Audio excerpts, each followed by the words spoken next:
like to call the Monday, August 14th board meeting to order. Roll call. Ms. Nazario. Here. Ms. Washington. Here. Dr. Ballard. Here. Mr. Ferguson. Here. Mr. Sturgill. Here. Pledge of Allegiance. I pledge allegiance to The flag of the United States of America and to the republic for which it stands, one nation, under God, indivisible, with liberty and justice for all. First, we have recognition of visitors. I think we just got the family out there. There he I is. think we're going to do Kelly right now. What's that? Is Kelly ready? Kelly, you out there still? She jumped off. I'm working on getting her back in. Please hold. She's coming.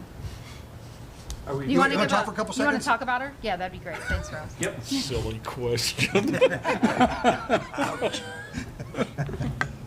All right, well, we're going to do just a brief overall fine arts update, and then we're going to spotlight dance next. It's some pretty amazing news that we want to share. So just real quick on the visual art side, we're really excited to now be able to offer digital art from middle school all the way through high school. So we piloted it last year at the middle school by just rotating it school to school to school. And our kids loved it so much, our staff loved it so much that it's just going to be part of visual art now in all three of our middle schools. All throughout the year. So it'll be an option just like ceramics is, just like drawing and painting is, just like design. And that'll feed right into high school. Got a full-time teacher now, Dottie Abner, who's been at the elementary before. She's got a really good background in digital art, so she'll be anchoring the high school part of it. So that's super, super cool. Nobody else offers that. And for us to be able to have that now in a middle school all the way up, just fantastic opportunity for our kids.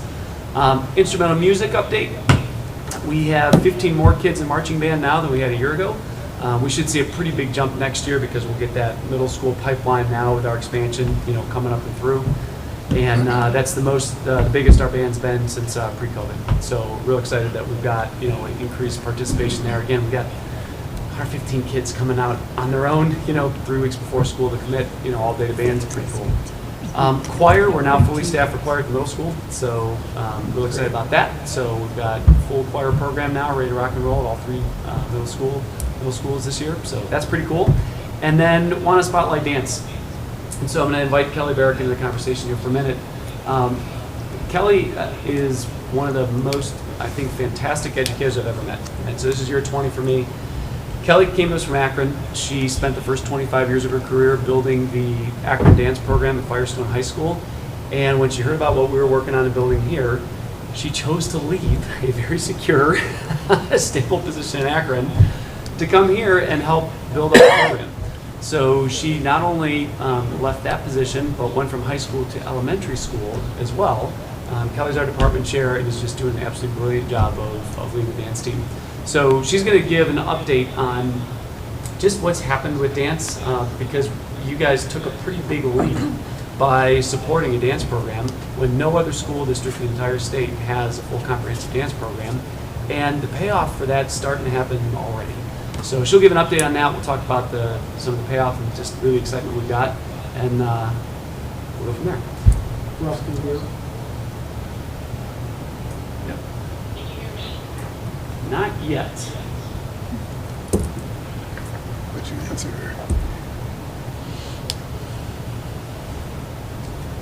All right. Can you hear me? Might mess it up, Drew, by hitting the audio here. No, you just told me to mirror, though. You're not on the screen.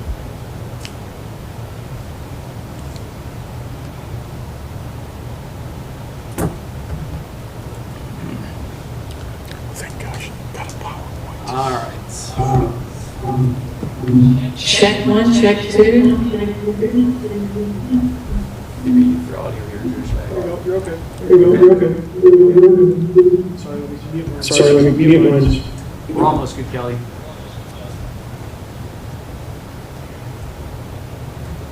All right, I think we're good. Check 1, check 2. I want to approve. We got you. I think you're good. Yeah, let me know and I'll advance for you. Thank you. Thank you, Ross, for the very kind words and for this introduction. Thank you, board, for seeing me tonight. I'm excited to share with you what we had going on. I created a bit of a slideshow that I'm going to maneuver through as quickly as possible. but I wanted you to have something in hand so that when you're thinking about and scratching your head about what in the world have we gotten ourselves into, you now have some physical evidence to refer back to make you feel good about yourself. So the first slide that we saw is our photos that are straight from performances of the classroom. This second slide that you're on here, so go forward one. There you go. This image is one of Mr. Noriega's students at the high school in performance in April.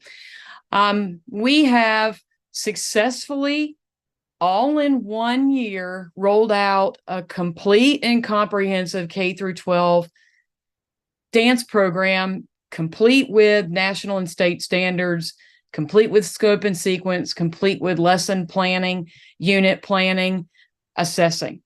I've been in this business for a very long time, and I don't know any districts that did that all in one fell swoop at one time.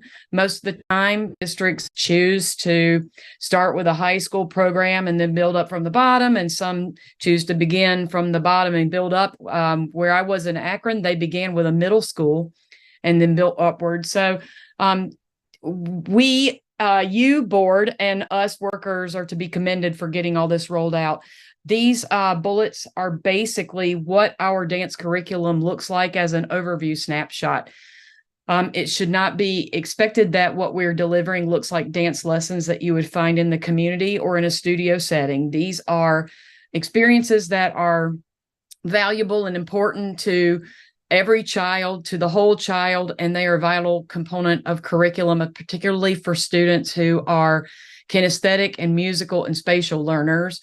Dance education provides all of that Bloom's taxonomy and all of those Howard Gardner's multiple intelligences, and we are now offering this to everybody. Important to note is that I think that by the end of this year, it was expected that we would have enough interest to offer a Dance 2 level class at the high school. However, the interest was so intense that they were ready for Dance 2 in the spring semester. So Dance 2 was rolled out last spring. I believe that that is a pretty good sign about what's to come.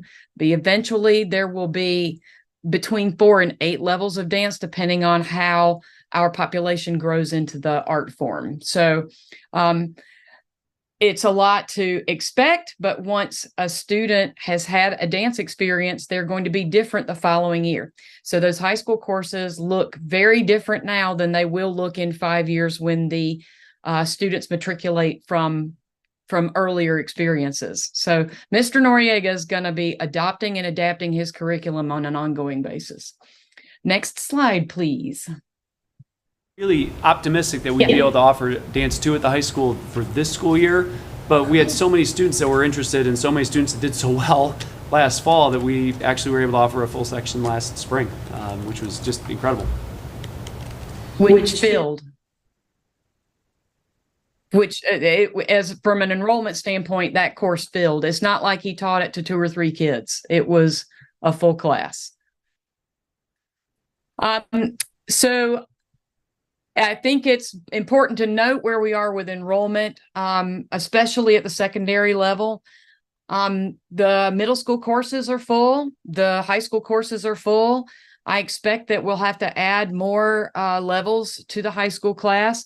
And I think it's really important for you to know that in every dance classroom, whether it be elementary, middle, or high school, students, even students who might not be in that class at that time, students are seeing those dance classrooms as safe spaces and those dance teachers as approachable and as mentors, as caring. And so we're really excited about the kind of impression that we're leaving on students. We don't have a lot of students that are avoiding us. They're interested. They're excited.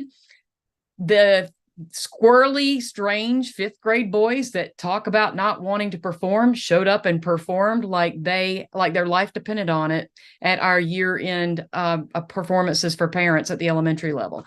4 of the buildings currently have after-school clubs, but there may be more of that once we get into the school year and we gauge interest in increasing that. At least 70 students signed up for after-school dancing at our back-to-school bash on August the 6th. And we are looking to develop some partnerships to bring some more after-school types of activities into the buildings for students. So next slide. A real quick note about your staff. I'm sure you've heard about us, but I wanted to just brag a little bit on my coworkers. This photo here in the bottom right, that is the last day in December when most of the teachers did not even have to come in. They went away to break. Our entire team met for full PD sessions twice on optional days. They really have just taken the bull by the horns and really jumped in with full energy and full chemistry and full collaboration. Up in the top right, the district sent 4 of us to the Ohio Dance Festival. So that's us in Columbus. Next slide. And it's not as though we're not all coming from the same background. So the staff is quite a broad swath of ages and cultures and backgrounds and experiences. And we've got all these universities as our alma maters. So that's pretty cool. Next slide. Achievements of your staff when they are not even on your clock. They're all embarking on their pursuit of licensure. They've all been commended by NDEO. 6 are actively representing Lorain as teachers, coaches, directors, and choreographers and performers elsewhere. And this list is not exhaustive, but it's a pretty good one. One of our colleagues in particular works at Cleveland Public Theater, Northwest Field Theater, Sandstone Summer Theater, Western Reserve Playhouse, Caramoo House, and that's just one of them. So Lorain, as the employer of high achieving dance educators, is getting its name into all of those buildings and into all the communities that those buildings are in. We are as far west as Sandusky, as far south as Akron, as far east as Solon and South Euclid. So, and I'm sure there's more because I don't have everybody's resume in front of me. And what I love most is that everybody is creating and sharing the development of curriculum materials. Now, I realize that one of our board members loves Miss Lexi. That is Miss Lexi up in the top left performing at Carowinds theme park in the summer. How can I come to the board without showing you that photo? I mean, really. And then the performance photo is choreography by Jalen Harris that made it to the Borderlight Fringe Festival in Cleveland just last week. And down at the bottom is Allie Cassidy with her dancers at the Beck Center. Top left, I am presenting last October at NDEO. So next slide. We're making a difference. We're getting our names out there. You see our little red Lorain County, but your teachers are from all over Northeast Ohio. Because you made a national posting for these positions, we're making our names known statewide and nationally, and that's only going to grow once we start presenting what we're doing at conferences and festivals. Next slide. This is a whole lot of stuff that I know you don't want me to read, but these are the notes that came from the executive director of NDEO, Sue McGreevy Nichols, and Marty Sprague when they came in May. Dance education organization to help us. So when we got our survey results back from our families and students saying that they really want to dance, I certainly wasn't going to do a good job by myself, or others that just didn't have that kind of experience. So we partnered with the National Dance Education Organization, so they helped us build, but then they also came in, they spent some time with us last year to check to see how we're doing in the spring. And so they came through and they did an audit, a review of what's going well, what isn't going well, and then these are the feedback points that they provided to us after their visit. It was a big 2 days. They visited all 9 teachers in 2 days. So let's move on to the next slide because I want to get into some of these details. So in this slide, they gave us each personal feedback, and what's important to note about this feedback is that they highlighted the fact that no two of us are the same in the way we approach classroom management, in the way we approach delivery. We all have different personalities. We all have different strengths. They were very complimentary that all 9 of us had found our strength and our voice, and we're not presenting as brand new teachers, that we were presenting as seasoned professionals who knew what we were doing. And even though we all come at it from a little bit of a different perspective or point of view or approach, each of the approaches is harmonious. We are all on the same page. We are not arguing or squabbling about what needs to be done when. Everybody is truly meshing well together. And for us to get feedback like this from Sue McGreevy Nichols, I don't know what kind of analogy to give you, except for maybe that would be like if we were getting a review from somebody at Google. You know, it would be Sue McGreevy Nichols for dance education is exactly what the big names are in tech. So this is monumental feedback. Let's move on, because you guys can read that in your own time. The dance staff is taking turns and sharing with the development of curriculum materials. I wanted you to see what some of that looks like. We are doing a very good job, I think, of integrating the other components of education into our dance classrooms. The kids are not just coming in and playing games. They are learning, reading, writing, adding, subtracting, team working, and so forth. We also have a pretty strong social emotional learning component that we implemented once we got into the new year. And if you look at this child down in the lower middle, that is a first grade child that is showing us her checklist that she's going to go around the room and stop at stations and fill in information with her group at each station. That's a first grade classroom. Pretty amazing. I put Misty Copeland up there because Misty Copeland was discovered in Boys and Girls Club, and that's going to be important in the next couple of slides. So moving on. These are our current partnerships. As Ross mentioned, NDEO is at the center of all of it. The smartest thing that ever happened in Lorain was the Googling and the clicking on NDEO and making connections with them. NDEO is with us again for this year. They are a national dance service organization that forwards dance education across all sorts of environments. K through 12 is just one of them. They support educators in universities, charter schools, private studios, parks and recreation departments, community and cultural centers, and that is in the United States and overseas. And for us to have their attention and their support has been a godsend.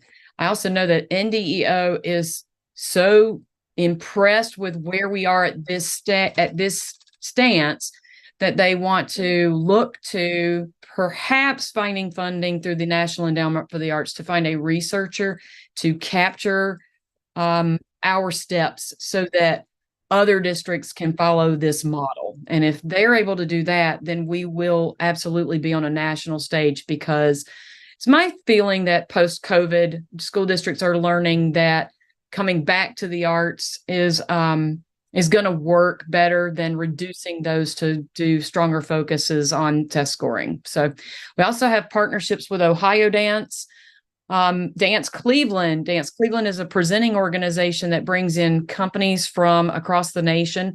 And we already have plans for them to provide tickets to our students to see events that are being performed. Most of them are in Playhouse Square, but not all of them, as well as open rehearsals by companies. They also send members of each dance company out to the schools to do master classes. So we are in engagement with them to figure out when we're scheduling all those things. And our biggest problem is, who are they going to come and see? Because we have 14 buildings. In all my years at Akron, these conversations were really easy because I really just wanted to bring them to my building. And now they have 14 and they have to figure out who's their best audience and how many times can they come. And these are wonderful first world problems to have. Down at the bottom, you know already about Boys and Girls Clubs, but what you need to know is that the Cleveland Ballet, which is a longstanding ballet institution on the east side of Cleveland, is looking to create a partnership with Lorain City Schools, Lorain City Boys and Girls Club. We're hoping that this explodes into something that makes Lorain a dance destination. The Cleveland Ballet does a lot more than just teach ballet lessons. They are a professional ballet company. They have professional costume designers, set construction workers, and technical crews. They also have their very own orchestra.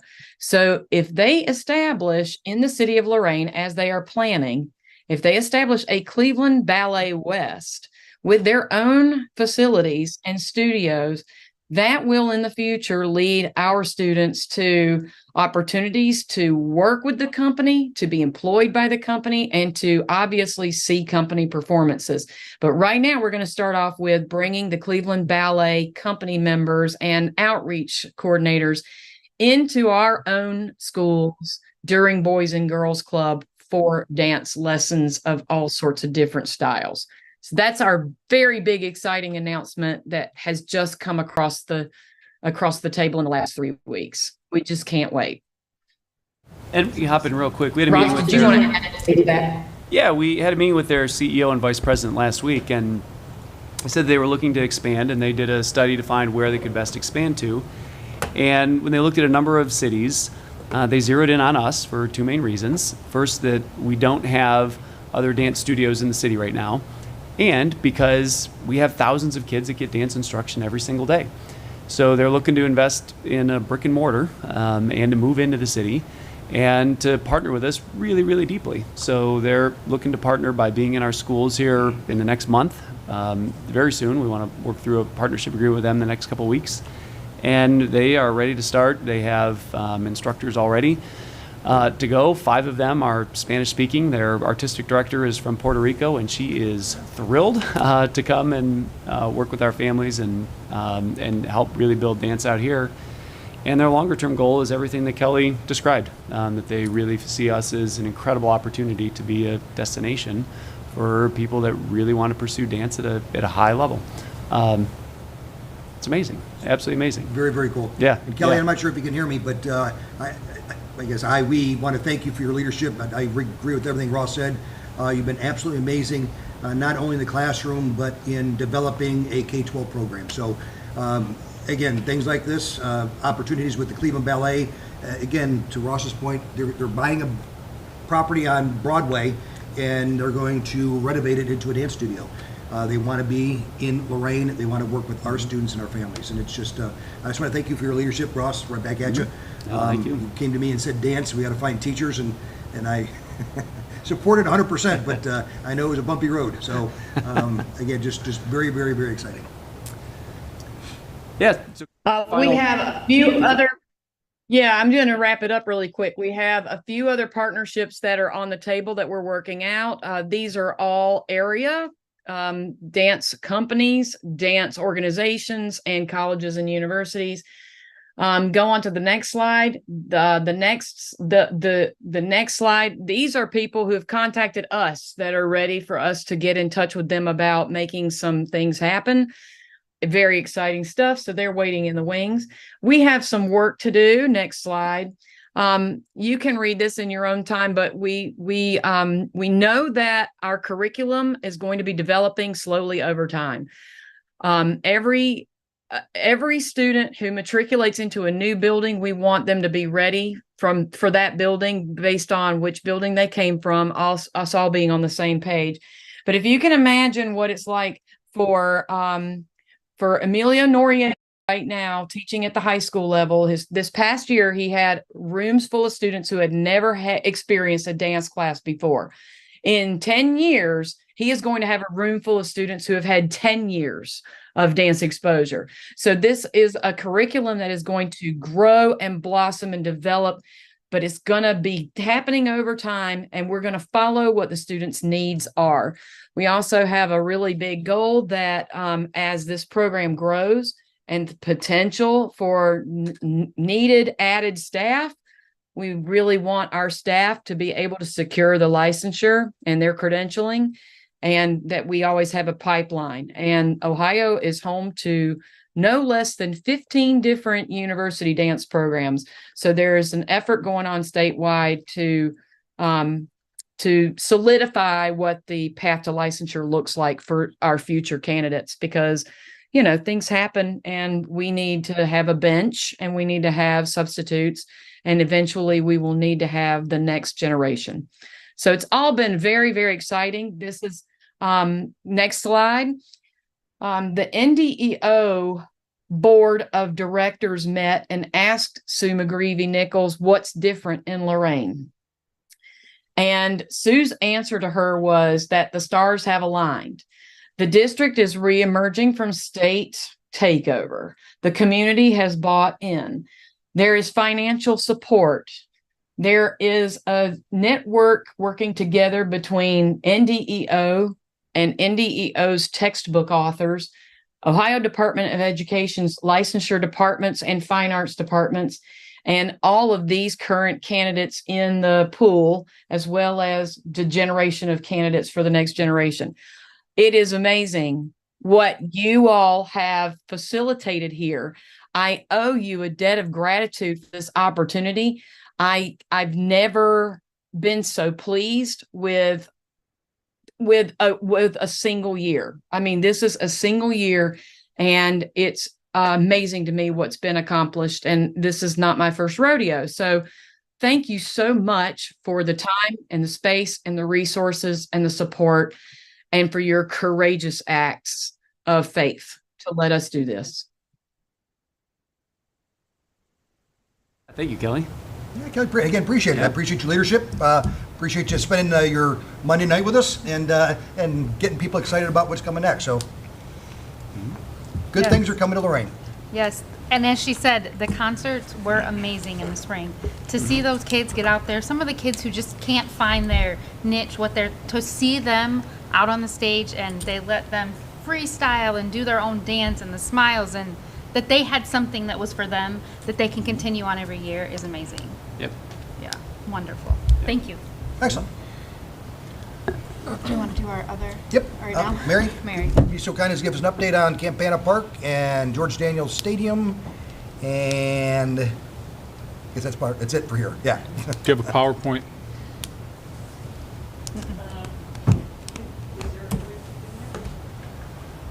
I can. Yeah, I can help Yeah. Or if you're sharing it with Ross. Good, she does have a power.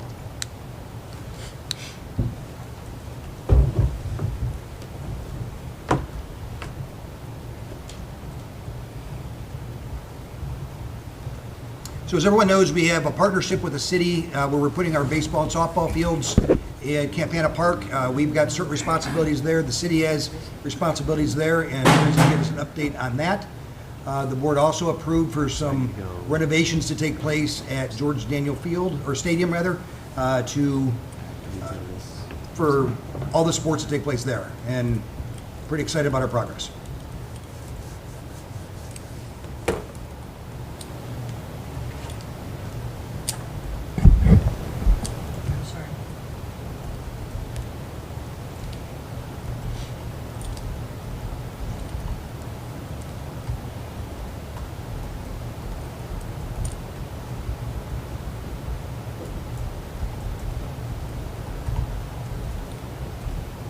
Oh, Colorado Avenue property, that was the other one we were talking about. The board already approved to purchase the property on Colorado Avenue, pending inspections to make sure things were clear, and all those have gone through as we had hoped. So things are looking good Is it there. okay if I stand here? Where are you gonna stand? Yep, I think you need the microphone, though, so Joe can get you. Yeah. I'm good, right here. Okay, so the first thing I want to show you is that we have been working through Campana Park, and this is a program that we've used, which is Multivista. And you have to bear with me because I'm working got through it. this It's- myself. So, but the first page that you see up here is, it shows actually, oh, I can't do your screen like that, can I? Can I? Okay. Yeah. Where you see the dots on this screen here, These will show you a different location of each one. They're 360 views of everything that is going on at Campana Park. These were the early photos, so if you stand in one location, wherever the dots are, it will show you the full 360 view. How do I make it turn that way? This way? Like this? Got it. Okay. So this will show you, standing in any one location, what the park looked like before. And the board has access to that, correct? They do not, because we've tried to get people in there. We're working with the company right now. Okay. Because there's it's multifaceted, so people get in, they start moving things around. Gotcha. So we're trying to do a view only, so that. That's what I thought. Yeah. Okay, yeah. So we're working on the view only portion of it. And then I'd like to show you just some overhead. We are anticipating having some current photos done. They usually do them once a month, so we're actually to the point where we should have some photos coming up in the next week or so. So I want to just go through the aerial site. They actually send a drone over there, which is really kind of cool. Let me pick one of these photos out. So if you go here, you can look at any portion of the of the field itself, and it'll show you an overhead view of the park. I'm looking for one with the video on it. So this one is actually done with a drone. This is pre-construction, and so you can actually look at any portion of the park. It'll go through the whole thing. You can see that all of the pipe yard portion was exactly like it was prior to any construction. The 360 photos that were taken show locations and things that might come up later. Hey, this wasn't supposed to be done, this was supposed to be done, how come this wasn't done? So we have all of the history that's involved in these actual videos and photos. I should say, the ones that we had done in June, let me see if I can get back to that.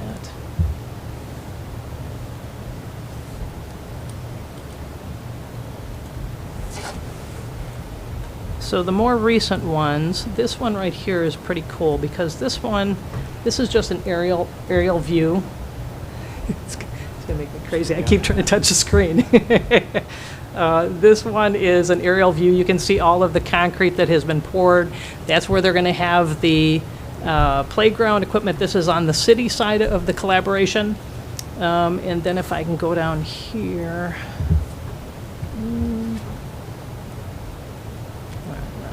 Get me back out of here. Here we go. Yep. I just want to show you an overview of that one through. This again is through the drone.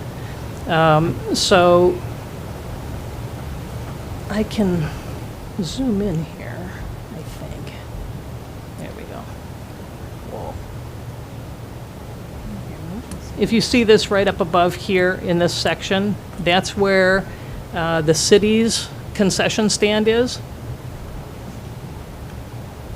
And then this is the pipe yard portion over here, the district's portion. Whoops. Oh, what did I do? Okay. You can tell I don't use a Mac. Sorry. The pipe yard portion over in this section where they had started to do the construction shows our areas.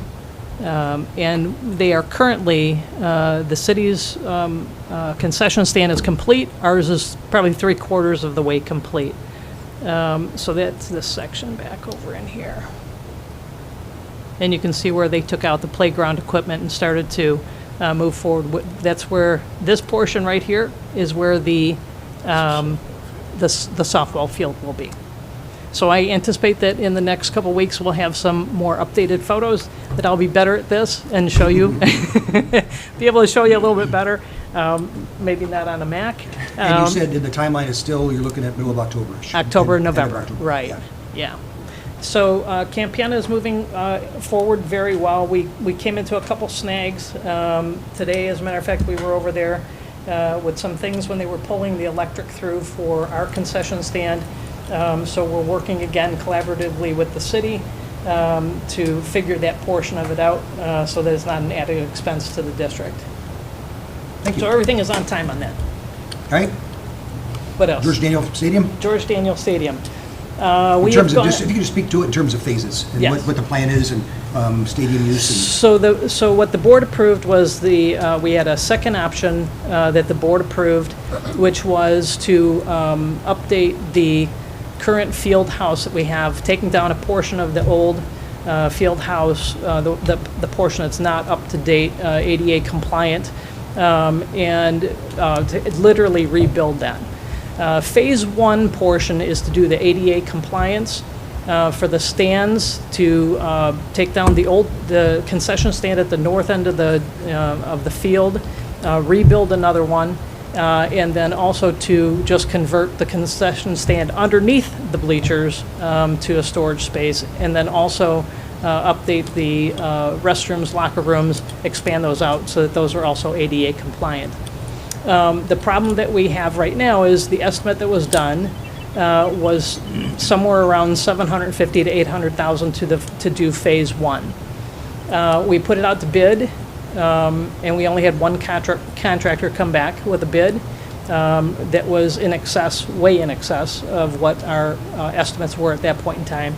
And so the only option would have been for me to bring that to the board and to recommend the board to reject that bid. So we extended the bid time out an additional 2 weeks. We've now had 2 contractors come back, and before they even would submit a bid, they had contacted Mike Katansky, who is working for the district, on just the legal ease of the bidding process, and then also the architect's SIXMO, and said there's no way we can touch do these updates with the numbers that we have. So what we've talked about now, and the numbers we the numbers are received came coming. from the original architects, correct? Correct. So the numbers are coming back just about double. They're somewhere around $1.5 million just to do phase one. The board approved us to do the project at $2.5 million. So we have gone back, looked at the project again. We do think that we're going to up the numbers for the phase one and move the project forward, because we don't want to not do anything there. So we will move phase one forward at 1.5 million is what we're estimating right now, to see what the contractors come back at with those numbers, and move that bid process forward. The second part of the phase two portion of George Daniel Stadium is to, of course, do the field house portion and then close off the east side of the stands, close off those old restrooms and clean up the back side of the stands over there. The architects feel confident that we will be relatively close to staying within the $2.5 million. I personally don't know if that's going to happen. So we are working, myself and a couple other people, Brian Corey, Coach Creel, we've all had a conversation about looking what our options are in asking for some people to collaborate with us, some organizations, looking at maybe PNC Bank, Myers, the Browns organization once again, to see if we can't reach out to them, to see if we can't get some collaboration again with the district. I do feel confident that there have been a number of people that I've talked to that do say that they think that the Browns organization will be ones that will step up for us again. So those are options that we're looking at to make sure that we get everything done and still within the budget that the board has approved. Questions from the board? Yeah, right now, and again, I just want Mary to give an update on exactly what she did. And obviously, I think we're all experiencing it, whether it's at work or at home, that things cost a lot more than they did a month ago or 2 months ago. So as our project obviously takes time, as we take time, things change. So I just want to make sure everybody's on the same page and understood where we were. Good? Colorado Avenue? Colorado Avenue? Colorado Avenue. We have gone through our due diligence period and actually extended that out. In the first addendum, we extended it out by a week. And what happened was we came back in our phase one environmental study over there. There were 3 recommendations that they came back with. Basically, they all had to do with either soil sample or the oil separators. And then there was also an issue with the property actually adjacent to Colorado that had a recommendation to take an underground storage tank out. They didn't have any record of that being taken out legitimately, if you will. And so they don't know if it has been left in place or if it's actually been removed, but they recommended that we have some soil samples in case there was any part of that would seep over if it was leaking onto the Colorado property. So we are currently in a phase 2, a limited phase 2 with partners. They have gone out and they've done some soil sampling there. We're waiting for that to come back. Our due diligence period is at the end of, it's on the 18th. We get out of our due diligence period. So we should have all of the information back from Partners Environmental. We've done the testing on the underground storage tanks, and there were some things that needed to be repaired there.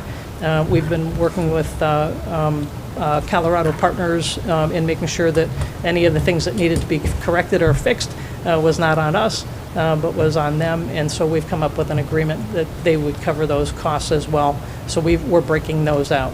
I don't anticipate that we're going to have anything that's going to come back that's a major issue, so we look at closing somewhere between the 18th and 25th on that property. Sounds good. Thank you. Questions? Thanks, Mary. Appreciate it. Yep.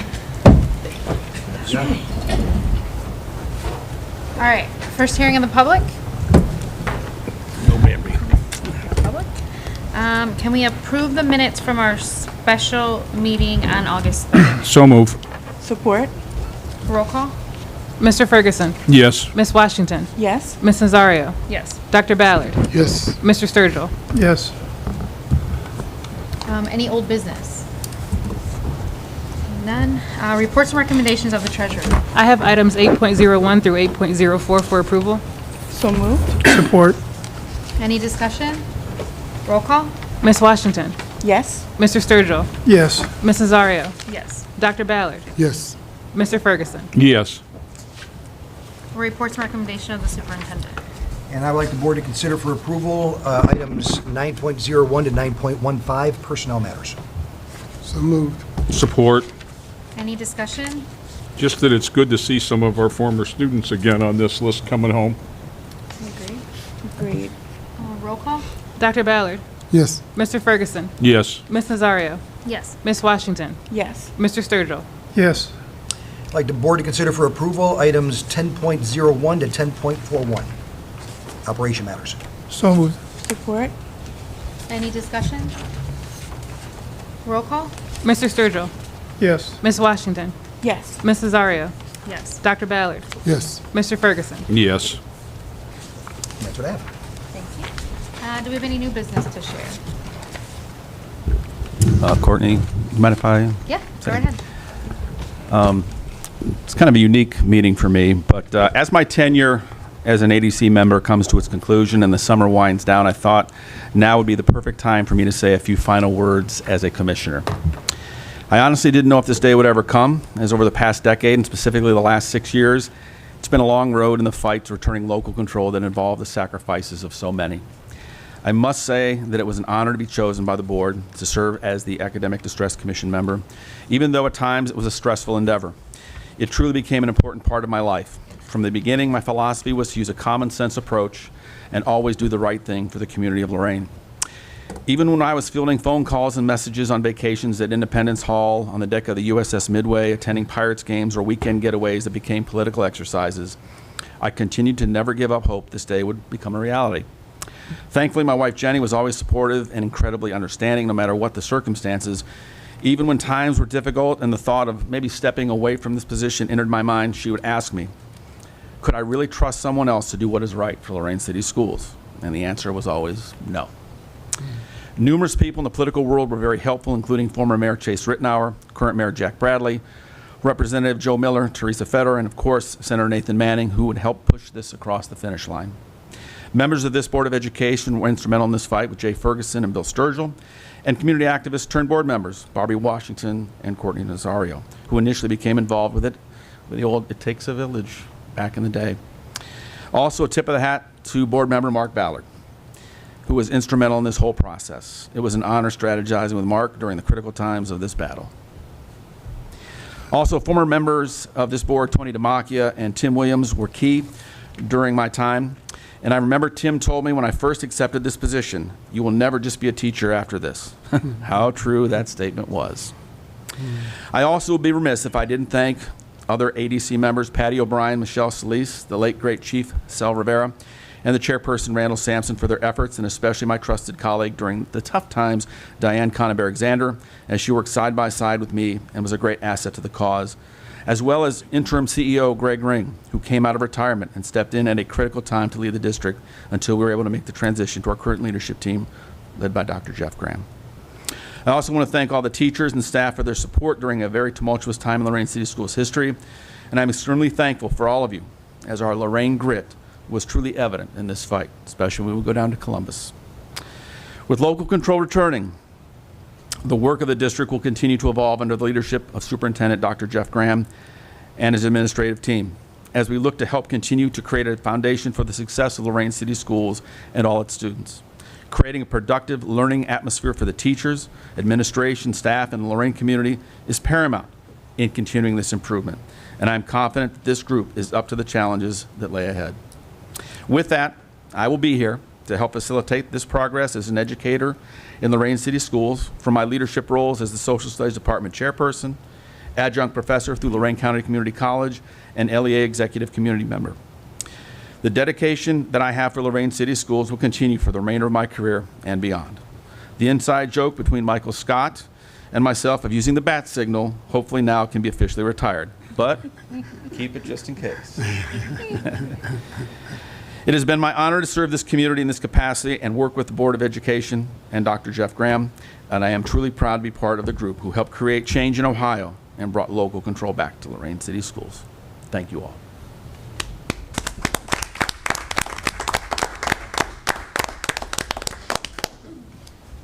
Thank you so much for everything you have done for the schools, for all of our trips to Columbus, our ADC meetings, calls on the phone, even when you didn't have the support of all of your members, you always fought for what was right, for the kids, for the teachers, for the community. And I don't think we could ever repay you. Thank you. Appreciate it. And you thanked a lot of people, and those people are definitely deserving of that appreciation for getting us to where we are. But professionally and personally, I just want to say thanks. If it wasn't for you, I'm not sure I'd be sitting here. And I try to make very, very clear to everybody, this is my home, this is where I want to be, and thanks for the invitation back. Yeah, you're welcome. Glad to have you back. Thanks. I'd like to echo what Courtney said. I'm sorry, Jenny, the person that might have been calling while while you were at those games and on vacation. And thank you for taking all the late night calls and just bouncing things off of each other, and just for being that listening ear and being trustworthy, and for trusting me a lot of times with some information that no one else knew or people wouldn't even believe when we said it out, loud at a meeting. You were in a spot. You were in the toughest spot. You had to keep your job, but you were fighting for everybody's job, and you were fighting for, democracy and local control and for education and just everything. And I thank you so much. You're welcome. I think it was funny that it was signed on July 4th. That was kind of a unique footnote to that whole endeavor, for sure. I'll add, tell your wife I said thanks, because people would never believe the joke was I would talk to Mark more than I talked to Jenny. 100%. Those tumultuous times. From both sides. From both sides. And if they really understood the sausage making that we had to endeavor to make this happen, it would be unbelievable. And I can clearly say, Jeff says he's not sure. I'm absolutely sure local control would not be back here other than the endeavors that you put in and the convincing, and how you stood steadfast with your board members to convince them what was right, and to allow them to open up the door for me to come in and become a part of you all. And that convinced them that we weren't us versus them, that we were all fighting for the same cause. And you made that happen. I'm sure you had to kiss a lot of frogs on both sides, brother.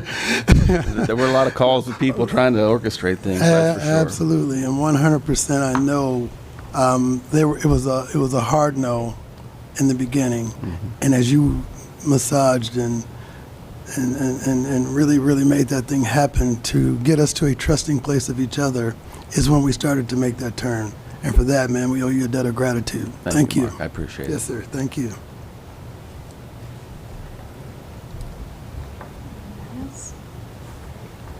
Okay. Committee reports and requests from other board members. Second hearing of the public. Our next board meeting will be August 28th at 5 o'clock here in the board meeting room. We will have an executive session, A2 and D for employment and negotiations. So I can have a motion to go into executive session. So moved. Roll call. Ms. Washington, Yes? Dr. Ballard, Yes. Ms. Nazario, Yes. Mr. Ferguson, Okey dokey. Mr. Sturgill. Yes. And we will not be taking any action. No. Your classroom, ROTC room, does that make sense? Yeah, right? Yeah, we just have a lot of people coming in. Oh, we got set up? Oh, you guys are awesome. All these steps ahead.